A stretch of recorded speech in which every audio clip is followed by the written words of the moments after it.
ต้นแอปเปิลน้อยคอยพี่น้องเอ้ยปลูกไปกายนี่เที่ยวแต่มาแยงเพราะว่าเพิ่นกำลังดอกบานกำลังงามนะก็เลยมาเที่ยวมาแยงแต่ละมือมาเห็นอย่างมาเที่ยวมาแยงดูต้นแอปเปิลน้อยต้นนี่แหละทุกคนดอกงามสีงามไปเลยเนาะทุกคนเนาะเบิ่งไหมสังเกตเบิ่งดอกสีงามทุกคนเห็นบ่นี่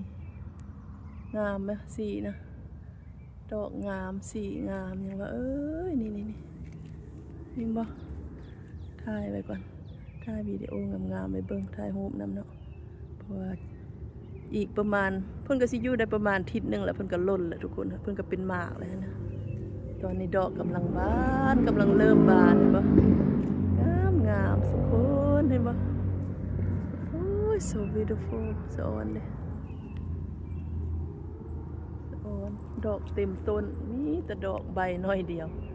ดอกหลายกว่าใบเห็นบ่งามแหงทุกคนเอ้ย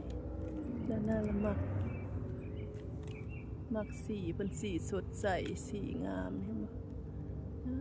งามอันนี้ของขวัญพระเอกซื้อให้ปีกายนี่เนาะวันครบรอบแต่งงานปีกายนี่เพิ่นซื้ออันนี้เป็นของขวัญมาปลูกให้เมียโอ้ยเห็นเมียมักถ่ายรูปเด้เห็นดอกไม้อยู่ใส่กระแวะไปถ่ายมันก็เลยซื้อมาปลูกไว้หน้าบ้านให้ซะถูกใจคักปะเนี่ยนะโอ้ย